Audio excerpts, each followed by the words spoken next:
Hello and welcome. This is James Blanchard, Cisneros, at your service. Today I will be reading the November 26th Facebook post, and I will be making a few comments on it, and I trust it will assist both of us on our journeys. If it is of assistance to you, please be so kind as to, in Facebook, if you're watching on Facebook, just put your cursor over the screen, give it a thumbs up here. If you're watching on YouTube, thumbs up down here.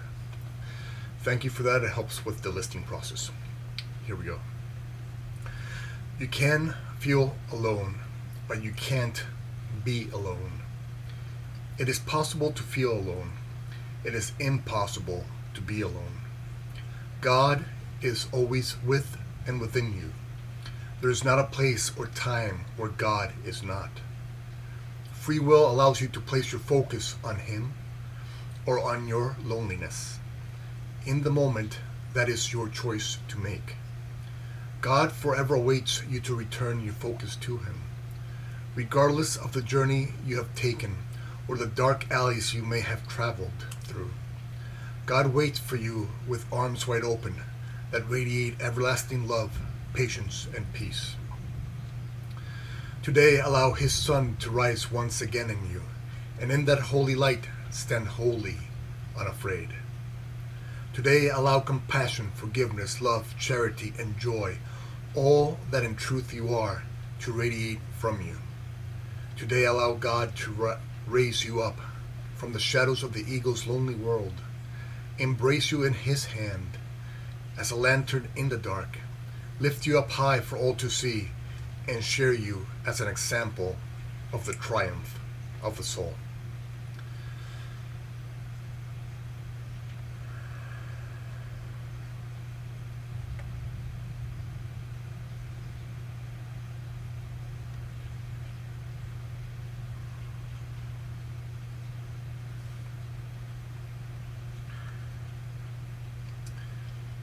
It is indeed possible to feel lonely,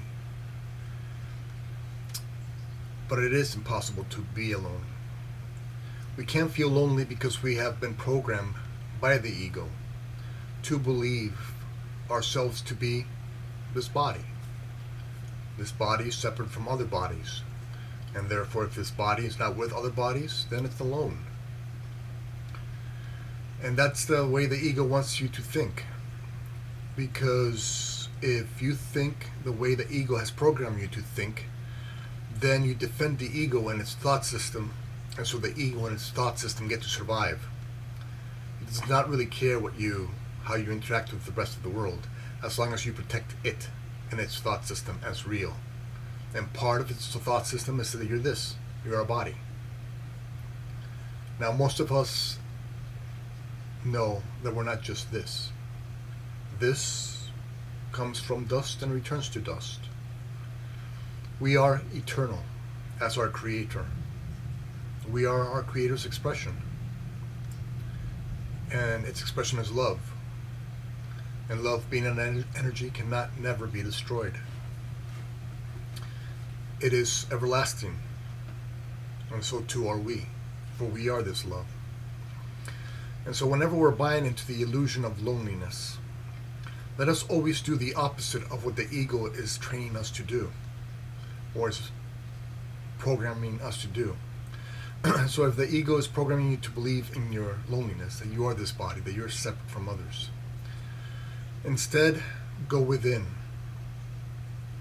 and start to practice aligning with the love that is your true essence, and externalizing all that love is: forgiveness, compassion, generosity, charity, joy, peace. Start bringing these energies and let them flow through you. And if you can't feel them, imagine yourself as being under a waterfall and allowing God's love to just flow through you until it fills you and fills you, until you begin to overflow. And then offer these energies to your brothers and sisters. I'll give you an example. I do a walking meditation, and when you're walking by yourself, you are by yourself in a certain way, but you can also use it to unite with everybody and everything around you. And so when I'm walking, I'm always offering gratitude to God, to the grass, to the pavement, to the trees, to the leaves, and I'm extending this energy, this gratitude. And the more you practice it, the more you'll feel yourself extending from this body. And so you will offer this love to the trees, and then you practice receiving this love back from the trees. You offer this love to the pavement, and then you start to receive this love back from the pavement. And so you start excuse me. You start uniting with everything and everyone around you. And you ask God for healing and love. And then when you pass by somebody, you offer them, silently as that may be, your love. You offer them healing. You offer them support. You pray for their joy, for their happiness. And you remember that because we are all one, whatever you're doing for those individuals, you're doing for yourself. And so there's a uniting occurring here, even though if those individuals might not know it or feel it, consciously feel it. You do. You feel what you're offering your brothers and sisters. And so you experience this unity with everything, everyone and all. And so you can be in New York, in the city streets, and feel totally alone. Or you can be in some mountain by yourself and feel totally at one with the universe. And so you'll see, it's not how the ego paints things. The ego would say, well, you're walking down the New York City street and there's 1,000 people around you, and so you shouldn't feel alone. But then you do. So obviously there's something in the ego's fairy tale that is not true. Or maybe you're going down a beautiful river and you're arguing with your partner. And so you feel separation from your partner in this beautiful situation, beautiful stream, beautiful river. And so you see, it's again the ego's fairy tale. Loneliness does not really exist. It is a choice we make in every single moment to be at one with our brothers and sisters, or to separate ourselves and support the ego's thinking as true. And so today, let us simply do that. Let us remember that we are love, that no matter what we have experienced in this life, we are worthy of God's love because we are His creation, her creation, Source's creation. And so we are loved no matter how we act in this fairy tale that the ego has programmed us to believe is real. And so when you feel lonely, okay, you're feeling lonely, that's fine. Don't judge yourself for feeling lonely. Instead, remember who you truly are, that you're one with all of us. And then reverse the thinking of the ego's world that brought you to this place of feeling lonely. And not only reverse it, not only do the opposite of what has brought you here, but offer it gratitude. Because loneliness and the feeling of loneliness does not just happen. There are many steps, unconscious as they may be, that lead you to this thought process that you are alone. And so this feeling of being alone is actually helping you realize that you have been buying into the ego's thought system as real. And so as an alcoholic or an addict has a bottom, sometimes the bottom for those people who believe in that they all are alone is this feeling of loneliness, this sadness. And then they go into the sadness and they start to think about, is this really me? Why does this loneliness feel so unlike me if this is how I'm feeling?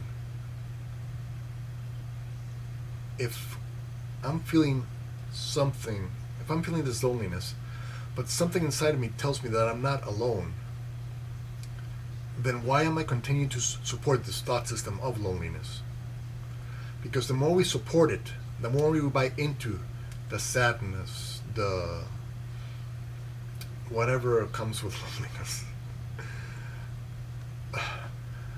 whenever we keep on supporting it as real about us, then this becomes stronger and a bigger part of our lives. As soon as we decided, you know something, this is just not me. There's something about this loneliness that I don't feel aligned with. And so let me reverse what has brought me here. Let me take the steps back from what has brought me here and do the reverse. And so offer the reverse. Start taking steps in the direction of unity. Start offering compassion, forgiveness, kindness, generosity, joy, peace to other people. And the more you practice this with others, the more you will see that you are worthy of these emotions. And the more you see that when you're offering this to other people and you're feeling it yourself, you'll see that you and them are indeed one. That what you do for them, what you think of them, you do and think for yourself. And so there's no such thing as being alone. And because we are love itself, we are not this body. We're simply using this body as a communication device for the soul. And this is how we communicate in this world, through the body, through our mouth, through our words. But this is our soul using this to unite with you and me. And so let us simply remember that we can buy into the ego's thinking. We can feel alone, but we are never alone.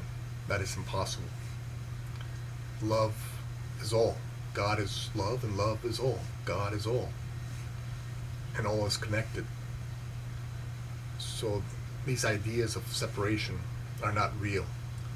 They're real in the fairy tale of the ego, but the fairy tale itself is not real. So if we stop reading from the fairy tale, if we close the book on the fairy tale, this idea of loneliness will simply get smaller and smaller and smaller until it begins to dissolve into the nothingness from which it came. And then we'll feel more connected to everyone, everything and all. And then we will become an example that loneliness, you do not have to feel lonely. You do not have to live in that vibration. And it was because we had the life experience of being in this vibration that we can now offer our brothers and sisters a way out of that vibration, a way out of the ego's fairy tale. Because when we speak to them, we will know what they are going through. And they will know that we know what they are going through. Because through our words, through our life experience, and the words we use to communicate with them, they will see that we have been where they are. And we are no longer where they are. So they have that hope that they too can release themselves from the illusion and come into this oneness. And so you see, every moment is a gift. Even when the ego has you believe in loneliness, in this little tiny self, there's some gift that you're being prepared for to offer your brothers and sisters. And this gift is simply the life experience of the illusion. And when you open the illusion and you realize there's nothing there, you start to realize that only love is real. And so you start offering this to your brothers and sisters. And it helps even especially those who are in that state of loneliness, because you too have been there. You too have experienced that. And it's okay. It's a gift. The ego would condemn us for that, saying that we're not spiritual enough, not good enough, not fun enough, not worthy enough, not whatever enough, and that's why we're lonely. That's a lie. That's the deception of the ego. All in an effort to keep it alive, to keep the ego alive, to protect itself. But we have no longer a need for the ego. We've played in the ego's fairy tale long enough. So let us release it, and let us become as one, and offer this oneness as an example to all our brothers and sisters, so they too can remember that they are indeed part of this oneness, that they can never truly be alone. Thank you very much for your time. I love you very much.